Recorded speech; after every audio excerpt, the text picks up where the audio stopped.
Hello, everyone. It's Frank McGuire. And Christina Dudamas. And Saba Mir.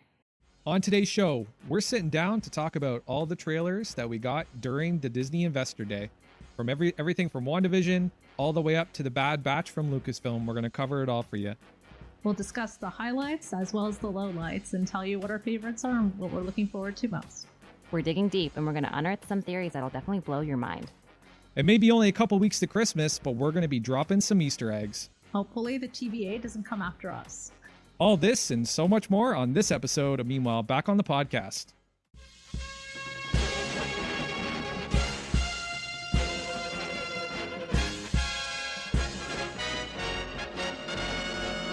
Meanwhile, back on the podcast, four colossal nerds named Saba, Chris, Christina, and Frank have set out to take on a great darkness that has enveloped the world of fandom with their powers of common sense and the strength to take on even the most butthurt Twitter mobs and insufferable comment section trolls. They fight for truth, objectivity, and nuance in the conversation and debate over fictional made-up shit. So like we said in the lead-in, Christina, Saba, and I are continuing. This is part two. This is part two of our Disney Investor Day recap. And in part two, we're going to be breaking down the first looks and the trailers. Why are they starting to call these trailers first looks now? It's kind of, I don't know, it kind of feels kind of snobby. It's like, trailer's too good for us. We're going to have a first look. This is going to be a first look at the show. Maybe it's because it's not really like a full trailer. Some of them are just like clips of. That's the thing. I find that these days, not all movies and shows do this, but some like give away too much in their trailer, you know? Oh, 100%. Marvel's kind of okay with it, but when Marvel dropped a third WandaVision trailer, which we'll be talking about, I was like, wow, do we really? I know the lead up is it's pretty close, but I was like, whoa, there's going to be a lot more speculation after this one. Yep. Yep. No. I think that's what they want. They want people buzzing about it. Well, This is really the first property that's actually got my gray matter excited. The one thing that I'm taking away from this is I can see myself having the same experience with this show as I did with Watchmen. After I turn it off, I'm going to be in my own head. I'm going to be like, what did this mean? Or, what's the subtext here? Or, is there something being said here that I'm not seeing, So I'm glad that that's finally happening because Marvel's kind of fallen into this formulaic approach to their storytelling. Yeah, it really feels like with this one, it also feels like it's going to be very like a different type of direction they're going in as well with WandaVision. It's not going to be like your Marvel movies you're used to seeing, especially like it feels like they're getting into more like genre filmmaking, if that makes sense. Yeah, it does. I think parts of it seem that way, and then parts of it start to feel like a Marvel movie, and I think it's going to like evolve into that as the episodes go on. Well, my hope is that the evolution is going to continue across the entire brand because I'm starting to feel like, okay, so we heard recently. Well, we heard just the other day, the Snyder Cut is going to be rated R. And okay. Yeah, and Batman's going to be dropping some F-bombs, apparently. And the violence is going to be heightened a little bit, I think. I think that's what they're going for. So I think what's happening is, I think that DC is kind of trying to establish itself as more of the adult brand within the superhero comic book capes and cowls genre. Like, I think that's kind of what's happening because, like, even if you think of some of the content that ended up on DC Universe, like Harley Quinn, Swamp Thing, Titans, Doom Patrol, all those shows had, foul language. Some had a lot of sexuality. Some had some very adult themes. And I kind of see Marvel going in the opposite direction. I see them becoming more infantilized. Actually, I don't want to say infantilized. What's a way to say this without making it sound like I'm saying that they're trying to treat us like children? I don't know. What's the best way of saying that? Simple? I guess it's just becoming more simplified. I don't know. I guess so. I mean, that's the thing. Marvel really is trying to capture that the you know, that core audience. With DC, I think they are taking a risk with that, with going towards rated R, because a lot of these like heroes, like I mean, that's a big population. Like a lot of parents like take their kids to go see these movies, right? Yep. I do understand with the Marvel, there's always that tongue in cheek. It's a little bit like a lightheartedness to it. I mean, obviously some of the movies get very like intense, but if you were to compare the two, like, you know, with Marvel and DC, you know, DC is like the emo one, and then like Marvel would be like the Wes Anderson type riding on a unicycle kind of movie, you know, if you were to see it that way. I like that. That's really cool. Yeah, I think I like that they have different vibes. I wouldn't want them to have the same vibe, and I don't think it has to be like always a comparison between the two. Like I think I'm okay with them being different, and I can get what I want from each different realm. And Marvel does have Deadpool. Yeah. So there's that property right there. That's true. But that is obviously a very different movie than Justice League. At least I think it will be. I think it will be too. I heard that they're going to keep it rated R and put it on a different version of Disney. There's going to be like a rated R section. Oh my goodness. That's so funny. Okay, so let's get into this trailer for WandaVision. So clearly, you know, something that's been very prevalent in all the trailers is this use of the styling and setting of the suburban sitcom. You know, we see it being used across the entire trailer, from everything from, you know, the Leave It to Beaver, Dick Van Dyke era to, you know, the Brady Bunch, which kind of morphs more into the more modern day sitcom, probably something close to Desperate Housewives. That's kind of the vibe that I got from the modern stuff. And I think that naturally Disney is trying to tap into their ABC roots, because they want to do homage to their own properties, right? They're not really going to be calling into, you know, they're not really going to be calling back to anything from Fox or NBC. It just wouldn't make any sense. So, and then the other one I think is Roseanne. I think Roseanne has a pretty obvious presence in the styling of the show. And it looks like, so in that first scene, she's with the neighbor, and the neighbor says, "So you're a single gal."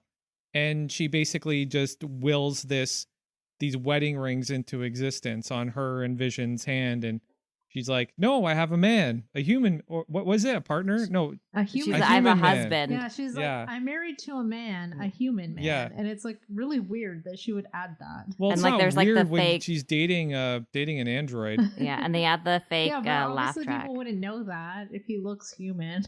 Also, I'm assuming that's like the beginning of our introduction to the show as well. Like, I think it is going to feel very much like if I'm kind of guessing, like it starts off that way for us, even it's going to be that sitcom vibe, and then slowly pulling back. And it kind of reminded me, I can't say reminded me because I actually have never really seen the show, but like Bewitched, like that sort of idea. It's like, you know, she's just like this like woman who's like a witch, like living in this neighborhood. I feel like it's kind of that kind of vibe as well. Yeah, I definitely got that, especially the scene where she moves the beds together. And yeah, like the way she just uses her magic, it feels very much like that show, or I Dream of Jeannie. Yeah, and you bring up the scene with the beds, and I think that's an interesting commentary on the TV of that era. You know, the TV of that era historically, you know, would picture couples in separate beds because they didn't want the audience to think of them as having sex, right? Like nobody wanted that. Like, you know, it was a puritanical time, you know, God forbid, you know? Yeah, exactly. Couples having sex, married people having sex. Exactly. But yeah, you know, maybe they're unmarried to each other in reality, and that mattered, I guess. Like the fact that the actors and actress weren't married.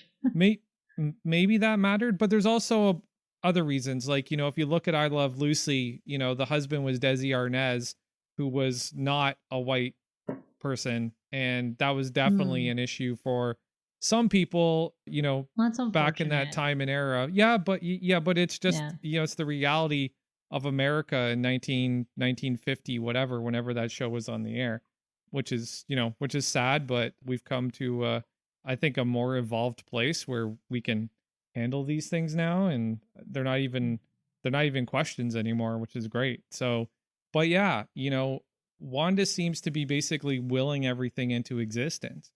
The other thing I wanted to point out is we didn't get any scenes of her on the street, like outside of this little reality she's created, because there are photos of her, of Elizabeth Olsen in costume on sets being photographed in front of buildings with people who look like they're from Sword or whatever, right? Interesting.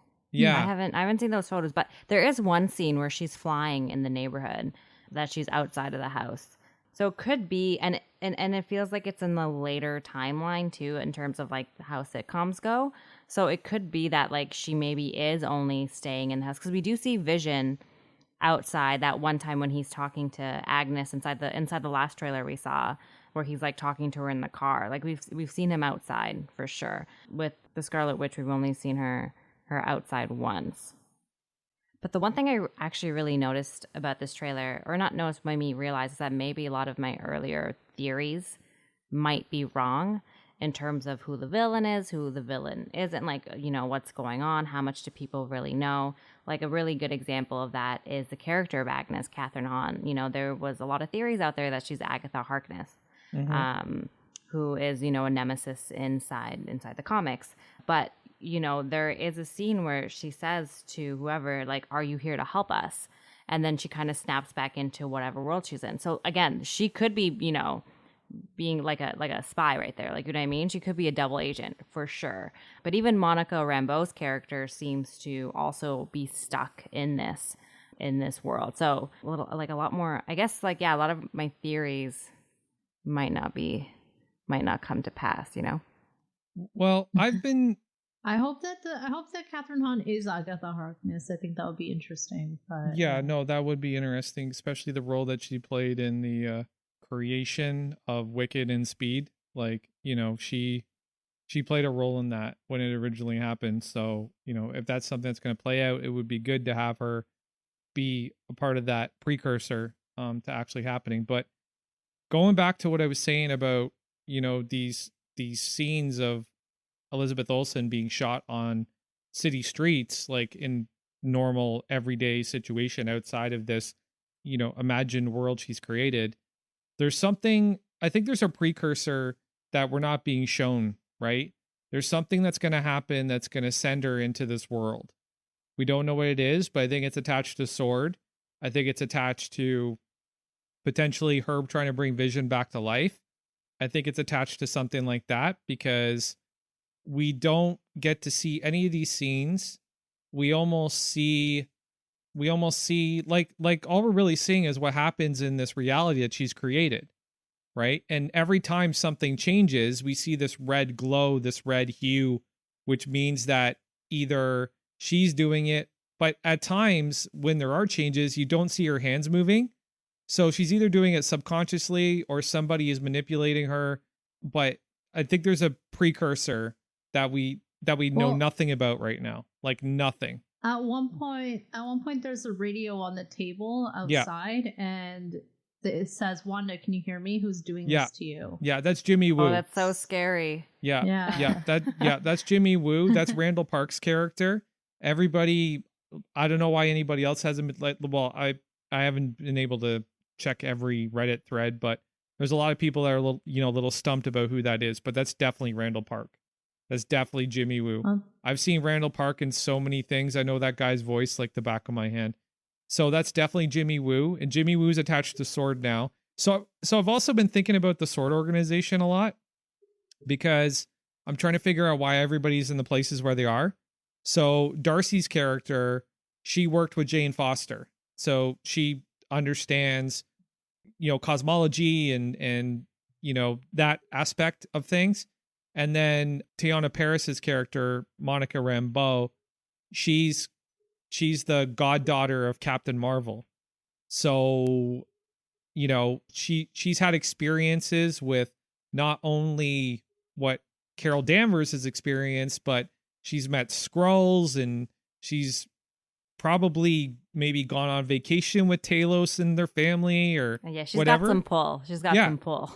Yeah, she's gotten inside, right? So everybody that's been kind of added into this cast where you're like, what the fuck?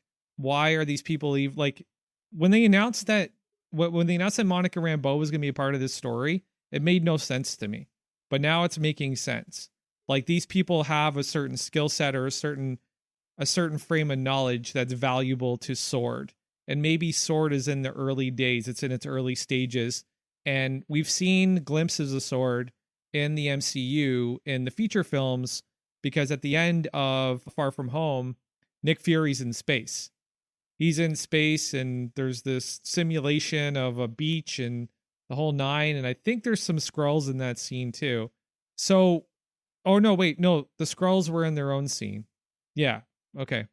But anyways, so the cosmic aspect of all this is certainly important.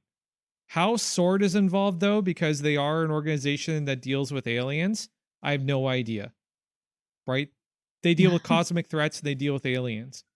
They don't really deal with magic. But maybe because Wanda is it does at some point seem like there is gonna be something with like aliens because there's people in like weird suits, there's like weird nighttime bluish scenes and people with flashlights and stuff. So I don't know. It does seem like it could be tied in somehow. I think all those those convoys and the peoples with the crazy jackets and the flashlights, those are Sword people, right? And I think Monica Rambeau plays some sort of agent that goes into Wanda's world to establish contact with her to find out what's going on, because that radio scene happens in black and white. When we get introduced, when Monica and Wanda get introduced to each other, it's in color. It's the 70s. Yeah, it's the 70s. Yeah. So obviously, I think there's a precursor at the beginning, and then Wanda creates this world to deal with whatever happened, whatever emotional trauma she suffered, or whatever she's trying to manage. And then this world gets created, and then Jimmy Woo is like, what the fuck's going on here? And they're basically trying to figure out what the hell happened to her. Right? I also find the scene with the pregnancy to be interesting. That also happens in the 70s. And I think the circumstances around her children are interesting and going to play some kind of role in her mental state as well. Yeah, no, I think the kids are going to play a huge role because again, Vision can't have children. So just like because he's a robot. So just like in the comics, these kids aren't real. Mm-hmm. Right? So Wanda's desire to be a mother has willed these children into existence, right? And I've said this a million times. I think the framework that she's created, these backdrops of family sitcoms, are all based on her experiences of watching television in Sokovia. Like, this is the idyllic American life, right? This is what she knows to be the idyllic American life. This is what that looks like. This is what that template looks like. So she's created it for herself, and she's just going through these eras as the relationship is kind of progressing, And so I think it's going to be hard for her to let go. Like, when it's time for her to let go of these imaginary settings, I don't think she's going to be able to do that. Because there's also this scene where she's in modern day clothing and she says something like, "This is our home," and then Vision says something like, "Then let's fight for it." They're going to fight Sword. There's going to be some sort of conflict between Sword and between Wanda and Vision for sure. Again, I can't make any sense of why Sword's there, but so it almost seems like she's going to be the antagonist, but only because she so badly wants all of this to be real. Well, that's the thing. I think that it's her. It's all these compounded things on top of her, right? Her brother's death, the death of Vision, and she obviously wants a family. She obviously wants something more than what she has, and she's basically willing this stuff into existence. And maybe somebody's created this world for her because keep in mind, right? We're seeing a lot of magic being done in this trailer. Are you guys picking up on that too? Like the butterflies and the mobile turns into butterflies, and there's there's things that Wanda's doing in these scenes that we've never seen her do before, right? In the context of the MCU, she's always been a telekinetic. Like, she can move things with her mind, right? She can create force fields, and she can use that energy of the reality stone to It definitely feels like she hasn't fully explored her Yeah. powers in the MCU as Yeah. well. So yeah, I think that's there. Yeah. I so- think they're all pretty unaware of what she's capable of. I think they know she's capable of a lot. I don't think that, anyone in the Avengers or even, especially with Sword, had even scratched the surface of what she can really do. 100%. But even if you look at the totality of the trailers, whenever you see something actually physically being moved, like floating, like almost as one of these visual gags from Bewitched, none of Wanda's red energy is around it. It's always like it almost looks like it's being hung by a wire, right? So I think that somebody's created this world for her to finally figure out how powerful she really is. And they're going to use that to their benefit. It's going to be some malevolent force that's going to try and use those powers to their benefit. And yeah, because I know. because at the end of the day, if you drive somebody to a certain point, like, a rubber band can only stretch so far, right? Yeah. And I think we all have seen her, walk the edge of the knife as far as her aggression goes, right? She fucked up the Avengers when we first met them, remember? Like, everybody should remember that.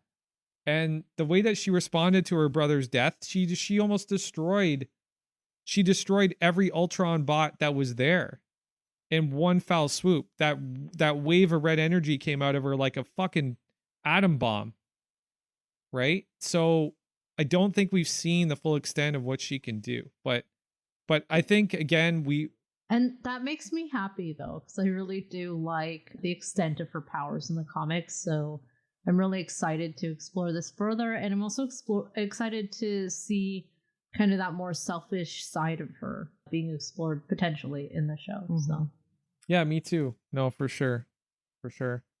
So Saba, you've been kind of quiet for a bit. Did you have anything else you wanted to share? Oh no, I was just listening to your back and forth. No, I think I'm pretty excited for the show itself to drop. It's going to be our first Marvel property in a while. So either way, it's got some shoes to fill in the sense of that gap that, we've been left with. But we do have, a couple more shows dropping, and they did drop the trailers for that, which was the Winter Soldier and Loki. Sorry, before we get anything else, I wanted to talk about Herb. Did you guys do any research into Herb? Yeah, I noticed something about Herb. So he knows Piotr somehow. Okay, so in the comics. Okay, so people are speculating that Herb is Herbert Wyndham, who was actually known as the High Evolutionary, and he was this person who was trying to achieve the genetic perfection of humanity. And in the comic books, he's actually, like, in the comic storylines, he's the one that created Wanda and Pietro. So okay. That's people are speculating that that's Herb. Yeah, that would make But sense. I don't know if that's the case, right? Like, we'll find out. There's lots of potential, and like, I hope they don't tell us everything in the trailer. I would like to see at least some of these things come to fruition. Yeah. And then the other thing I wanted to touch on before we move on is there's something that happens in the House of M that's very consistent with anybody that's introduced into this world that Wanda's created, or whoever's created it for her. They have no idea who they are. They have no idea who they are. They have no idea where they come from. It's like it's almost like their original identity never existed. When Monica Rambeau, and we do see Monica Rambeau. Yeah, she says that. Exactly. And that's what happened in House of M. All the Avengers were leading different lives, and they had no idea who they really were. So something's definitely at play there for that. So, and that's a really great storyline. So that would be really fun to see them explore. Well, that and then with Kevin Feige telling us that it ties into Doctor Strange and the Multiverse of Madness. Doctor Strange plays a pretty significant role in the House of M and what happens to Wanda before the House of M. So that actually makes a lot of sense. And Spider-Man in the comic books pays has a pretty traumatic event thanks to the House of M. And with all the multiverse talk with Gwen Stacy, Emma Stone coming back as Gwen Stacy and a whole bunch of other shit, who knows what they're going to do here, man. It's kind of crazy. Did anybody have any thoughts on the mystery man, the guy in the beekeeper suit? No, I just thought he was like a dude. No. Like in a beekeeper suit. I don't know. I'm sure he's not just a dude in a beekeeper suit, but that's really what my mind went to. What are your thoughts on that, Frank? Well, you share? the way that the way that it was edited together and the way that I think some like the music and the tone, and I don't know, I think this is our big bad kind of hiding in plain sight. That's my suspicion. Maybe. People are saying that maybe it's Mephisto. I don't know if it's Mephisto. Yeah, that theory's been out there for a bit. Mephisto, Nightmare as well was a theory. Or maybe, sorry, Nightmare was for Doctor Strange. I'm getting my theories mixed up. Which might make sense if this is a lead-in, though, into Doctor Strange. It's supposed to be a prequel. So, I mean, it very much could be that. I mean, I think it's safe to assume that from this trailer that nothing in this world is going to be what it seems at all. Yeah. Yeah, and I think that's true. Like, not everything might have to do with this story, but it could tie into, like, Doctor Strange. Yeah. What are we making of the Mind Stone? Or, the Soul Stone? Is it the Mind Stone or the Soul Stone? The Mind Stone. The Mind Soul Stone. Stone. Yeah. But guys, Mind Stone. Isn't it destroyed at this point in time? Well, no, we see it in the trailer. Okay. Yeah, I don't know how that would still exist. Did you not see it? No, it does exist. I've seen it. I mean, it's still there, but I don't know how it's there. I didn't notice it. Yeah. It's like right. Maybe one is like manifesting that too? Somehow? I don't know. What she's wearing when that scene happens seems either late in the story or outside of the dreamscape she's created. Like outside of the world she's created. So I don't know whether it's if this is the precursor or whatever, but there's definitely something more to that. There's definitely something more to that appearance of the Mind Stone. I mean, we do have people who are hopping through multiverses and timelines, so there could be some of that going on, and that could be a tie-in. Who knows, really? I'm sure there's some explanation, but I did think that was strange when I saw it as well. Yeah. And then I brought up those butterflies earlier, the mobile that was hanging over the crib.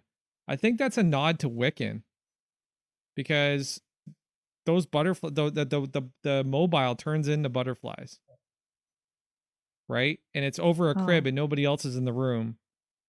So I don't know. That seems like a nod to Wiccan to me. But anyways, there's a couple scenes too where Vision is like fully formed into his old visage, like his old look. He's got the cape and the armor and the whole nine. So yeah, no, I think this is gonna get pretty wacky. So the next one up I wanted to talk about is the Falcon and Winter Soldier. We really didn't get, there's not really a lot of the story being revealed here other than, we're getting our first glimpse of the Flag Smashers, which looks like this terrorist organization that's attached to Flag Smasher, who is rumored to be the antagonist in this story and potentially maybe working with the US agent. And then obviously Zemo there's this scene with him at the monument of what happened to Sokovia. So I don't know whether he's going to be working with Bucky and Sam, or there's not really a lot being given away in this yet, right? No. Yeah, I think so far the main thing they're trying to get across is we're shooting this exactly like a movie. Yeah, that's definitely what they're trying to get across. Yeah, honestly, I feel like that's the point. Honestly, this show I'm probably more excited for than WandaVision. Really? Yeah, I like these two characters. They're probably my favorite in the MCU. These two guys, in general. So yeah, you have the Flag Smashers, which I guess they're an anti-patriot, I guess you could say. So kind of like the opposite of Captain America. And like you said, we don't really see a lot in the trailer. One thing we can kind of assume, though, is because in one of the scenes we do see, Sam going to meet Bucky, and they're out, like, I think he's like working on a boat, which I was like, of course Bucky's working on a freaking boat somewhere. But you can tell they've been like separated. Shit has gone down. Like, Sam doesn't have the shield anymore. So there's a lot of filling in the gaps of, at the end of Endgame and where they are now. Because for some reason, even though they supposedly, quote unquote, hate each other, they don't really. They obviously need to work together to do something. So I don't know how Zemo gets involved. I don't know how they forgive Zemo. Is he playing both sides? Seems like there might be a bit of a redemption arc for him. It doesn't seem like they're going to play him as a straight villain. But I'm interested. And even in terms of, like, you guys saying they film it like a movie, like that ending shot of the trailer with Falcon just like going ham in those canyons, I was losing it. I like eat that shit up. So. Yeah, that aerial combat scene was pretty dope. And the way that he was just literally making those missiles his bitch, that was pretty rad. So I want to speculate a little bit about what this story is going to give us. And I think, so the big thing that I took away from this is that Sam doesn't have the shield. We're probably not going to see Sam with the shield other than what we saw in that first trailer where he's like throwing it into a tree. Honestly, I don't even know if we'll get that. I think maybe that was something preliminary that maybe got cut. That's kind of what I'm feeling right now. I feel like that maybe got cut because they open up this trailer with the shield under glass in the Captain America Museum. That's what I'm calling this, the Captain America Museum. I don't even know if this place exists in the world of this show. Maybe this is just something that they did to open up the trailer. I have no idea. I think it's like an exhibit at the Smithsonian. Didn't they have that in Winter Soldier? They did, but it didn't look like that. Yeah, no, it wasn't like a shrine. Yeah, it didn't look like that. But, there's been rumors that this is going to connect to Isaiah Bradley, the first Captain America, the African American Captain America that was like, there was this story called Red, Black, and White. And Red, Black, and White was more or less about the Super Soldier program, but it was done very much in line with the way that the Tuskegee Airmen experiments were done. They were just, black soldiers. They were expendable. Nobody gave a shit if anybody, lived or died after they were given the Super Soldier serum. And, a couple guys made it through. There was some pretty adverse effects on some of the other guys, but one dude, Isaiah Bradley, he made it all the way through and became like super, he became the first Captain America. They sent him into the war zones and he beat the shit out of Nazis and he had a pretty illustrious career. And, the story ends with Steve Rogers meeting Isaiah Bradley for the first time. And it's a beautiful story. So what I'm kind of seeing right now is I'm starting to see, I think Sam Wilson's going to discover that Isaiah Bradley was the first Captain America. And I think that is going to reinforce the case that Sam Wilson should be the next Captain America. I think that the American government is going to, because of the times we're living in right now, it's almost expected, especially with the trend in television and the trend in filmmaking. It's almost expected that the narrative from the American government is going to be, you can't have the shield because we don't think a black man should be Captain America. That's the narrative we're going to get from the government. That's why we have the U.S. agent. But I think that Sam is going to learn, and maybe Zemo plays a role in this because he's like this super spy, right? Like he's got this background of espionage and he knows where all the bodies are buried in terms of different governments. And he can probably get access to the information needed to either find Isaiah Bradley or find the information to support that Isaiah Bradley was the first Captain America. I feel like that's going to play a big role in this story. Thoughts? No, I think I would like that as well, especially addressing that, especially when a lot of people were saying he's not deserving, he's not whatever, when the movies came out in Endgame as well. So to address that in some sort of storyline, I think does make sense and would give the show more depth in terms of it not just being like this action-packed show, because it is going to be action-packed, Of course. compared to like Wandavision. Not saying Wandavision is not going to have its action, but this is sort of playing it that way. So adding that depth in, I think, is important. And I think Sam realizing his own worthiness as well to accept the shield, because that is a burden in itself. So no, I think it would be interesting to go that way. And I think that, I think there's merit in going that way as well. Yeah, I think it could be cool. Yeah, and I think at the end of the day, they're gonna get to know each other better and become buddies. There's that too. So, yeah, it's a buddy. It's a buddy So cop buddy- comedy. That's like with Yeah. action set pieces, right?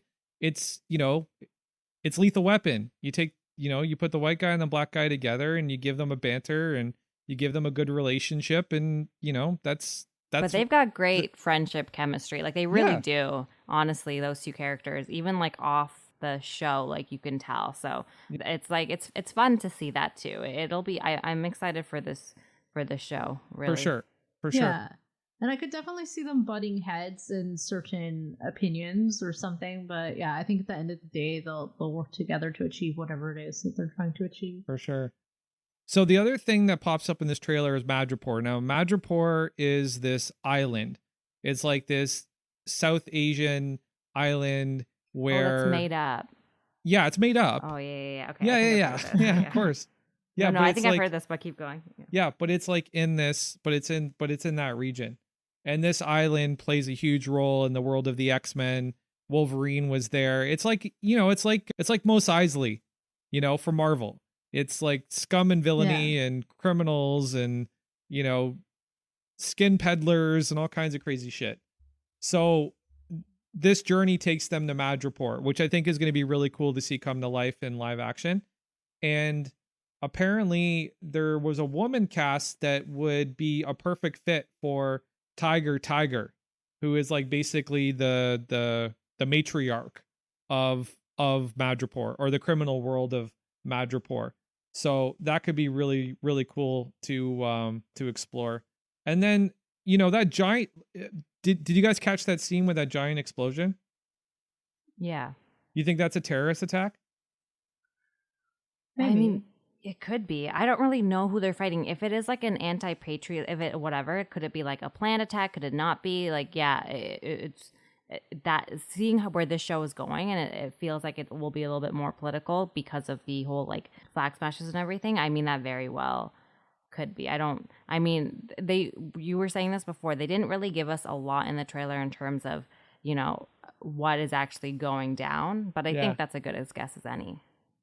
I think if that's Madripoor, that's pretty cool. It looks cool, so I'd be interested to see what goes down there. Yeah, no, it looks pretty exciting. And then Falcon's new costume. Oh yeah. There's a little bit of a nod to the comic book Falcon with that little triangle in the middle of his chest, because Falcon in the comic books had that on his forehead. That was part of his mask. Wait, is Madripoor also so Madripoor has ties to the X-Men as well, right? At least Wolverine, so that's interesting. Okay. So that's why everybody was speculating, Wolverine's going to show up in the Falcon and Winter Soldier. No, he's not. Sorry. Maybe. Not. I don't think so. I mean, he could. Not. There could be references to Not I feel gonna like they could happen. have references to mutants, but like Wolverine is too big a character for him to just like casually show up. I feel, when he comes, it'll be an entrance. Totally. And did you catch Sam carrying around that briefcase? I think he's carrying around his suit like Tony Stark style. Oh, and just carries it with him everywhere. Maybe. Yeah. That's so inconvenient. It really is. Yeah. Well, yeah, you could just fly everywhere too, right? But then again, what's the point of having an alternate identity? But he's not even wearing a mask. So what does it matter? And Marvel doesn't even matter anymore. Doesn't even matter. Secret identities are bullshit now. I mean, yeah. I mean, they never really did. The only one who had a secret identity was Spider-Man, really. Yeah. Like, ridiculous, they haven't right? made a big deal out of it. They haven't made a big deal out of it as much as, not that DC's making a huge deal of it, but like, yeah, it hasn't really been a point of issue in Marvel. Yeah, well, anyways, this show looks super exciting. Looks like it's going to be action-packed. That combat sequence of Falcon flying through those canyons, that was insane on its own. Yeah. I definitely can see a lot of nods to other, MCU moments. Like when he jumps out of the plane with his wingsuit on, that's like a Captain America thing. That's what For sure. Yeah. That's what Steve did. It reminded me of that right away. Yeah. So next one up is Loki. Yeah, this one's really exciting to me. It reminds me of Men in Black or something. Well, I'll Oh, tell you. yeah. I'll tell you what this was kind of leaning was kind of hinting to for me. Umbrella Academy.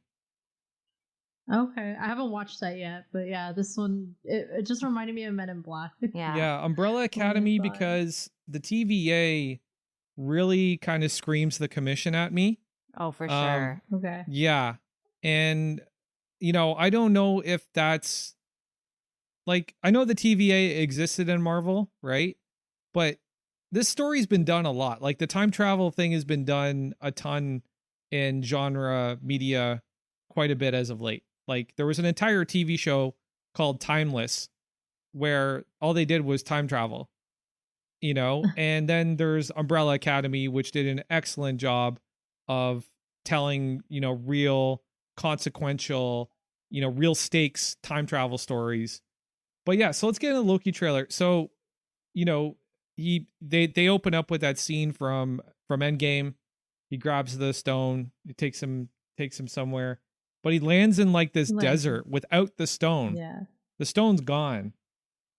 So you remember when they first started talking about this, and I was like, Loki stole the space stone. How the hell is he going to time travel? Yeah. Right. Well, clearly the TVA came and got him. Because that's got to be the story. Is the TVA comes and gets him. Kevin Feige said this is like a mystery, like crime. It's like a crime thriller, right? Yeah, that's what they said. So I think the TVA has recruited Loki to basically go after somebody or to foil some sort of plot or Ooh, something, I right? get it. So he's traveling because of him. Oh, Because yeah. there's a lot of call outs in the trailers to like real events. So one was like DB Cooper, which is like a huge one. Yeah. Where like he jumps out of the plane. And it's funny, if you guys ever watched like BuzzFeed Unsolved Mysteries, that was like a really popular episode that I watched a couple of years ago about this guy who like went on a plane, hijacked it, jumped out, and like completely disappeared. And people were like, what? Where did he go? And they never found him. But With there was millions like of dollars. Yeah. Yeah. I mean, it would be millions of dollars in today's day for sure with Yeah. like inflation and stuff. But yeah, like, so that actually, I didn't even think of it that way, that he's like kind of doing their bidding. Yeah. And the TVA is also one of the antagonists of Kang the Conqueror. So that ties into further down the Phase 4, Phase 5 timeline. Yep. Nope, for sure. I wouldn't be surprised if we see Loki pop up in Multiverse of Madness either. Because so I think the TVA came, got him, and they're like, we have a job for you to do. We're no, this is how I see it working out. We see that scene of him in front of the judge, which is played by Gugu Mbatha-Raw, and they're obviously reading him a list of his crimes against humanity and against time and space, right? Because apparently the TVA has this very specific duty of patrolling or policing the different streams in time. So Endgame created a number of those. So I think Loki is like the guy left holding the bag, right? He's the one with the space stone. They find him, they pick him up, and they're like, listen, here's all the shit that you've done. Here's what, here are the punitive measures that we're going to take on you. But here's your get out of jail free card, a la Snake Plissken, right? And Escape from New York or Escape from LA. Like, you get to go free if you help us with this particular task, right? And they send him back through time. And that's how he's traveling through time. It's not the space stone. The TVA has given him some sort of device that allows him to time travel. And this also sucks because people are breaking some law that they're unaware of as well. So, What do you mean? because you've never heard of the TVA, you don't know it exists. So how do you know what the law is that you're breaking? You wouldn't know that this is a law and that you're breaking this law, right? Yeah, but who cares? It's time travel. Like, let's just let it go. No, because you're saying like he's being charged with these crimes that he wasn't even aware that he. Yes, committed, but he knew he was yeah. committing crimes against humanity when he brought the Chitauri Sure. to New York City. Sure. That was a bit extra But of he didn't Loki. he didn't know he was breaking a law when he took the cube and ran. Yeah. Well, no. Well, aside from theft, Yeah. Well, I think he's that's paying some, like time variance law. I think he's paying for the crimes of like all the shit that happened in Endgame, basically. I think so too, only Yeah. because there's that one scene where you see him looking at a video of like all the Avengers, like and he kind of like shakes his head like, oh, right. And I'm like, why are they showing him a picture of that? And maybe he's like, they're being like, do you know these people, or like you are associated with them? Like that could definitely be that. I think it's his memory. They're just going through his memories, right? I think that's what it is. And Yeah, we get to, we finally get to see Owen Wilson. I identified Owen Wilson like Yes, I months like him. ago, like 5-6 months ago, because like his nose, He's that distinctive broken nose was sticking out of that like rain hood, and he had that wispy porn stash, and I was like, that's fucking Owen Wilson. I'm glad to see him back. I like to see him doing things. I love again, that. so, I love that. Yeah. Talkie. I love when He's been through a lot. Who has Owen Wilson? What's he been Yeah. through? Yeah, I have no Oh, idea. just like some mental health. Did he Oh, really? yeah. And, like, he had to like get through a lot of stuff to come back. Oh my into God. acting. Well, that's I didn't know good. that. Took a break for a little Good for that while. guy. But yeah, so I'm glad to see him. All Yeah. right. Applaud And, Owen. doing I Amazing. do like that scene that we saw with him and Loki when he's like, first of all, you're lying because you love Yeah. to talk. Like, I really did like that exchange. He's so Yeah. funny. I love him so much. So yeah, I can't wait to see this. And they finally revealed this guy's name. His name is Mobius E. Mobius, right? Yeah. And he's a time travel guy, right? Mobius makes sense. The other thing I was going to say too, there's 2 Easter eggs in this guy's name. One ties to DC because Metron is the time travel guy in the New Gods in DC, and his chair is called the Mobius chair, which is kind of funny. But the other thing is when Tony was trying to figure out time travel in Endgame, he created a Mobius strip. Remember? Yeah. When he's doing the modeling and he's like, let me try a Mobius strip in reverse. And he's like, and the computer told him that it worked. So that was Nice. kind of cool. But yeah. Only time traveling was that easy. Yeah. The craziest thing that I saw in this trailer was like Black Widow, though. We do see her for Yes, let's talk about Black Widow real quick. Yes. And and she's in some sort of realm. We can call it a realm because she's definitely not on Earth or anything that we know of. So yeah, that was very, very surprising to see, and it's the shorter haircut too. Yep. It is the shorter haircut because she died with the longer. And it does look like she's on Vormir or some other planet, but it's kind of hard to put together for sure. Yeah. Listen, I don't want Marvel to be the company that brings back dead cinematic heroes. Okay? Don't be those guys, please. Because that just undermines their sacrifice and it undermines the emotional experience. Oh, Marvel is notorious for doing that. Yeah, though. I know, but They're like a soap opera. yeah, I know, but like, okay, I don't want like there's a sect of the fan base that doesn't give 2 shits about storytelling consistency or continuity or quality in some cases. All they want is just these moments with their favorite characters just in action fighting scenes and don't give a shit about character development and whatever, okay?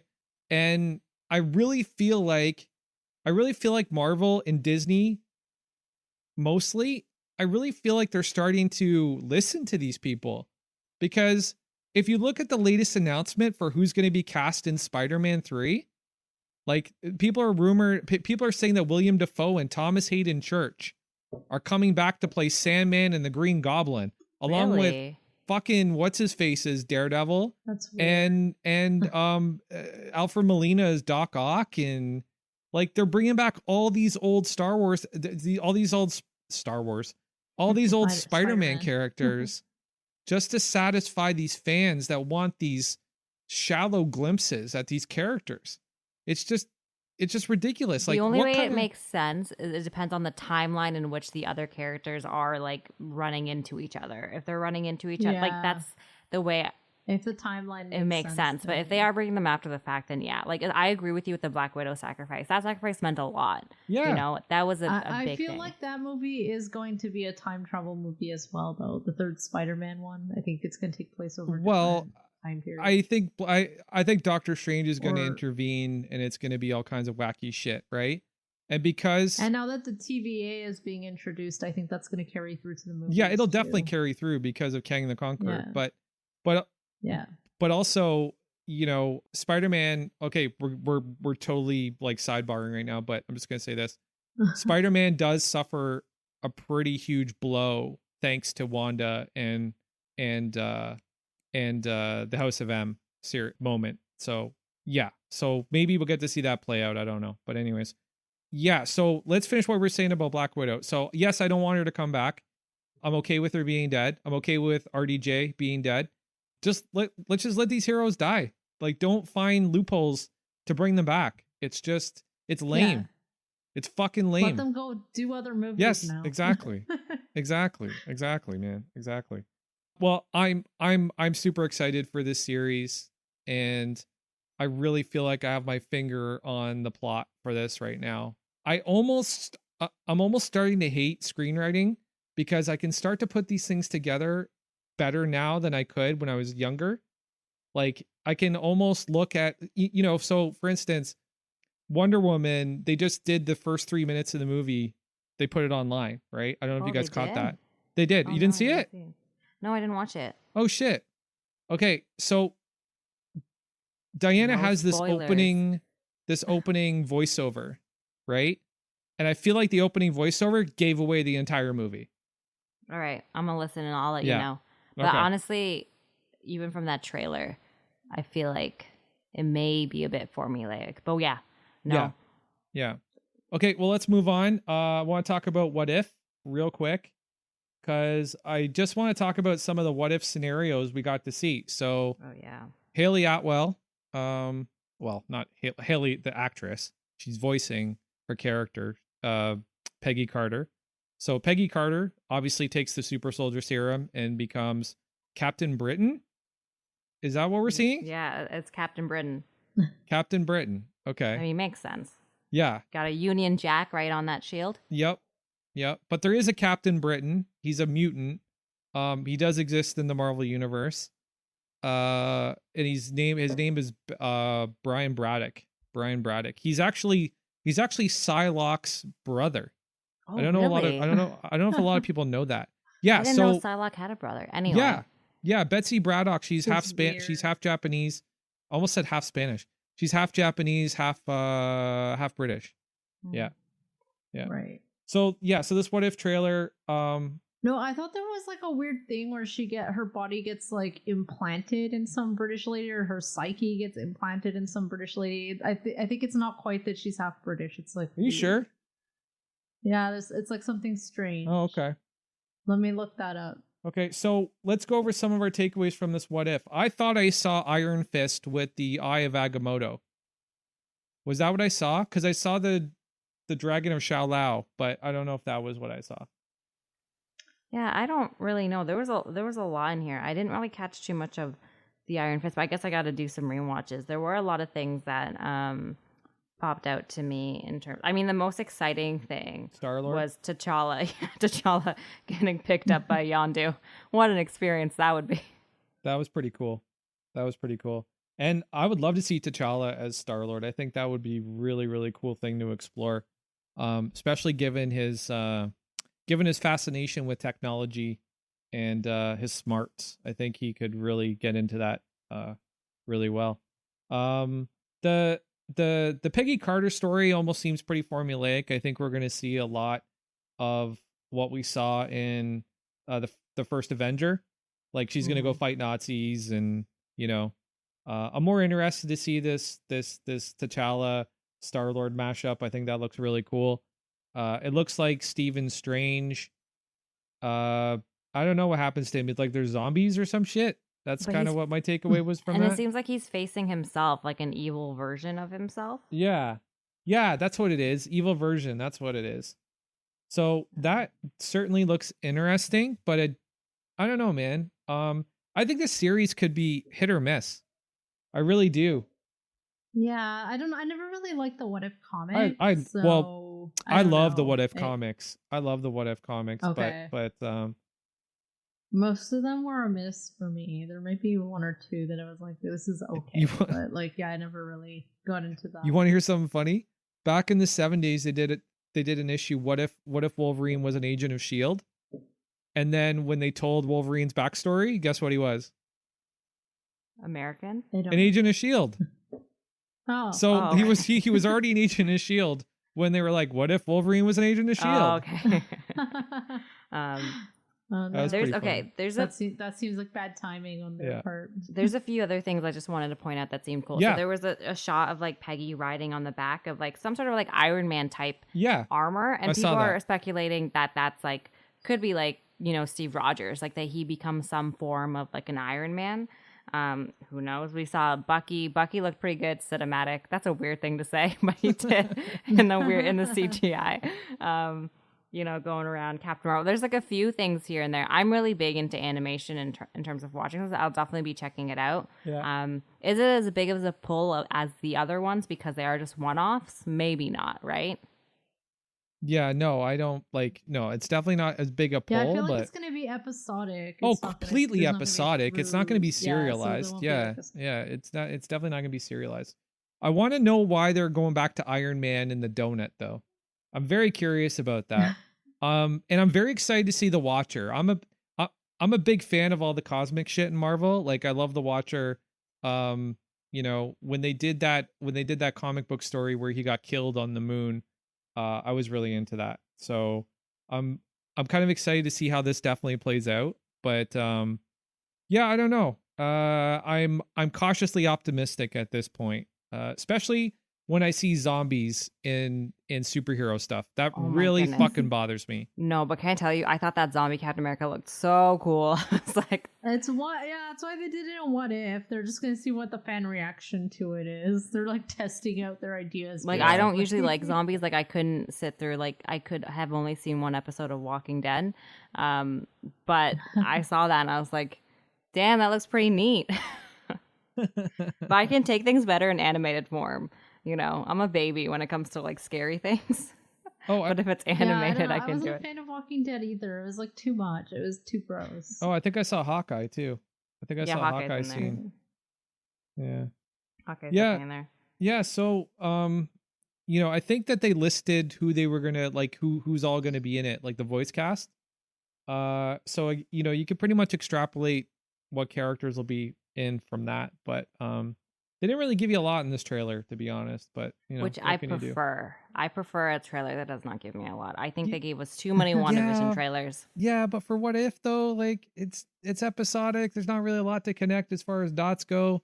You know, it's more of like an anthology kind of thing. So I don't know. But yeah, no, I agree with you on the WandaVision thing. And that's also why they can't show you Yeah. much, because they're short episodes. True. probably. But no, Yeah. Saba, I really agree with you on the WandaVision thing. Like too many trailers, way too many. Like too easy to put the story together from what we've seen. There probably wasn't supposed to be that many, but then, you know, investor data. Yeah. Yeah, they gotta keep the Or interest something going. out Makes there. sense. Well, not only that, Yeah. but I think that HBO. Like, it should have already been released at this point in time. Yeah, but I so- think Warner Media kind of tweaked their nipples a little bit. Yeah. I think they're getting a little antsy. You know, Zach has had a lot of press from Justice League, a lot, and there's a huge fan following for it now. There's so many people that want it, and So I agree with you. I do think that Disney Plus is going to have to compete with HBO Max, but at the end of the day, I think they're targeting different sections Yeah. of the superhero fan demographic. yeah. Well, so. HBO Max has to catch up. Like they're way behind as far as subscribers go. So, but yeah. Okay, so next, I wanted to talk about this Andor little sizzle reel.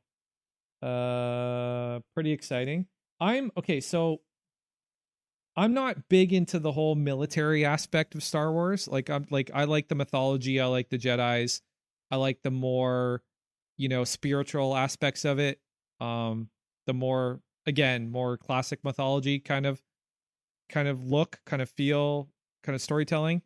But with this story, I'm excited because I like the espionage. I want to see how, you know, the revolution got started, how the rebellion got started. I want to see the recruitment. I want to see, you know, people coming together to, you know, stand up against evil and stand up against the Empire. And I think that'll be really fun and really cool. And also, I love Diego Luna as Cassian Andor, and I love Cassian Andor's name. Yeah. I could You say that mentioned that name last a million episode. times over. I wish my name was Cassian Andor. I really All right, do. there, Frank. So What? Rogue One was my favorite Disney Star Wars movie. Yeah. And it turned 4 years old today, so happy 4-year anniversary, Rogue One.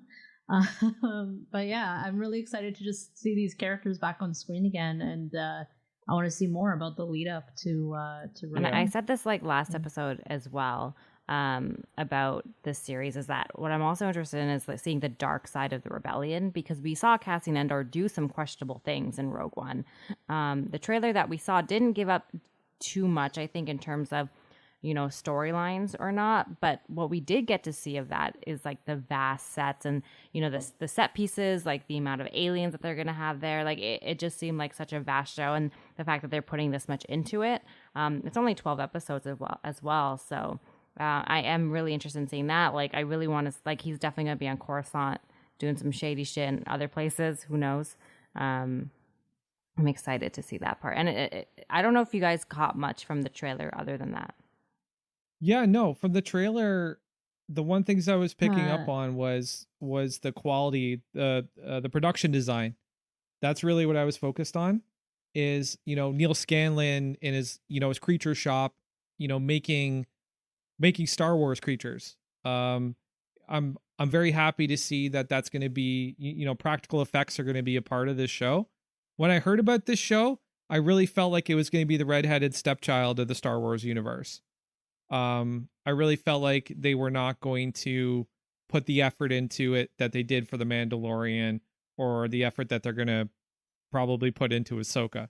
You know, I kind of felt like it was just going to be this, you know, this kind of like one-off kind of thing. But it seems like they're really getting ready to, you know, channel the same energy that they would for a feature film into this particular series. So yeah, it definitely seems like it. It seems like it's taking a lot of work, and the timeline seems about right. They're giving themselves enough time to do that. And I think they know that the Rogue One movie has a following, and I think they want to tap into that following. Well, I don't think it's just that. I think it's that this is a way to expand the scope of the Star Wars universe too. More planets, more creatures, more alien races, to start to open up more channels of storytelling. You know, this is, you know, we got to see a little bit of this stuff in Rebels, and we got to see a little bit of this stuff in Clone Wars. You know, going to different planets, recruiting aliens, you know, making sure that the Separatists couldn't take over on certain planets. You know, so there's going to be a lot of espionage. There's going to be diplomacy. There's going to be politics, and it's going to be Cassian building the early stages of the rebellion, which I think will be very cool, with Mon Mothma, you know, obviously kind of conducting things from behind the scenes. So I think it'll be a fun ride. I'm excited to see some more Star Wars spacecraft too. Like, you know, see some more interpretations of some more spacecraft. I think that'll be interesting. So cool. And all right, we got one more Star Wars property. Yep. That they dropped a trailer for unexpectedly, which was the Bad Batch. Which was a fun trailer to see. Do you think this? Yeah, it looked a lot like the style of Clone Wars. It is, 100%. The animation. Yeah. I think, Frank, do you think this one will be the actual redheaded stepchild, or do you think this one will kick off? You know what? I gotta stop saying that, because there's people right now online that have actually been doing research into how many redheaded characters have been race and gender swapped as of late. So maybe being a redhead is like the new thing to be outraged about. Like, I think redheads are gonna start turning on everybody soon. Because well, they're actually going extinct too. Like, so it's a recessive trait, right? So eventually it shouldn't exist. Yeah, I don't know. I've heard a lot of back and forth about that, but but I'm sure you maybe know more than me, Christina, because you studied some of the stuff. I've heard that. That's what I've heard. That slowly it's like disappearing as people start mixing, more. Although, Frank, I have to say that I've never heard that phrase until you mentioned it. Really? No, I don't I've think used it so. quite a lot. Like it's kind of Yeah, been my exactly. it's kind of been my go-to. I thought you had personally something against redheads. Of course not. No, I I'm know. Irish, man. I can't Yeah. condemn redheads. Yeah, okay, we're not condemning redheads. Yeah, Are redheads cool will people, so. redheads are great. My sister's pretty awesome. Okay. Um, So, yeah, this Bad Batch thing. You know what, Saba? I'm worried about this one, and I'll tell you why. Because the Bad Batch in the Clone Wars series I found very formulaic. Their names aren't even that creative. Like the guy that's a sniper is called Sniper. Yeah, the characters just have a very formulaic approach. And you know, I know that this is an animated series, but Clone Wars was an animated series, so was Rebels, and I don't know. I think this is a different, you know, I think this is a difficult set of characters to really tell a compelling story with. But I think that the setting, like the time of when they're going to tell this story, gives it the opportunity to really make it interesting. You know, if you make them clones that are going to turn against other clones that have, you know, they're, you know, are under the control Order 66, whatever. If you make them rebel against the Empire, that's cool. That's a cool story. I would love to see that happen. That's very neat to me. But these characters never really did that much for me because they were so formulaic. You know, the guy, the leader of the group is called Hunter. And I'm just like, okay, that's really creative. It kind of makes sense in terms of like, you know, the names that clones will be given. I don't think they'd like be going out of their way and like giving them, you know, naming them after their like great grandmother or great grandfather kind of thing. You make a good point. There's probably like 500,000 of them, and probably their names are all like used. There's probably like a list. They're like, you're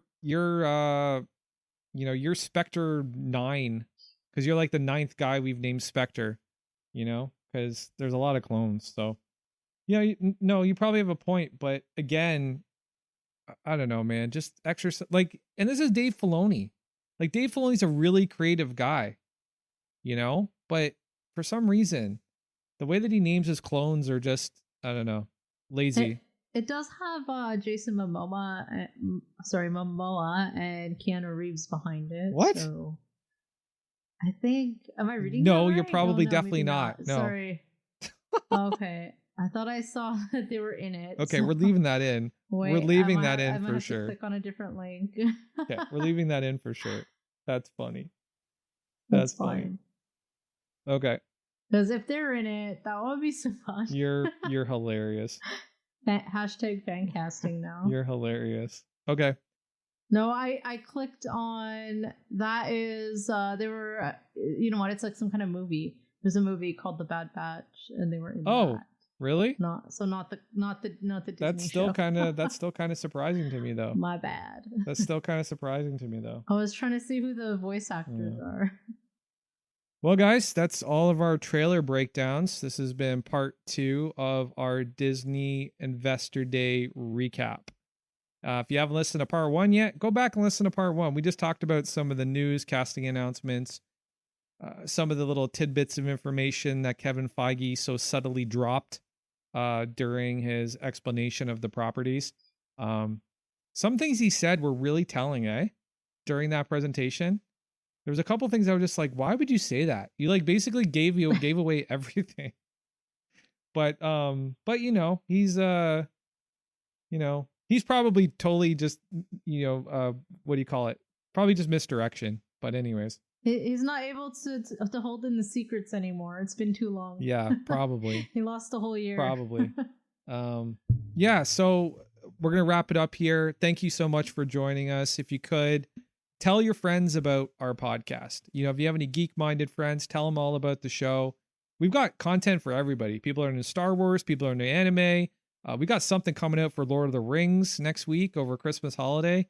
So you can check that out. We've got content for everybody. So make sure you come back. Make sure you tell your friends, subscribe. If you could, drop us a review on Apple Podcasts, Podchaser, or Stitcher, and make them good. All right, well, we're going to sign off here. I'm Frank McGuire. I'm Christina Dudamas. I'm Saba Mir. Peace.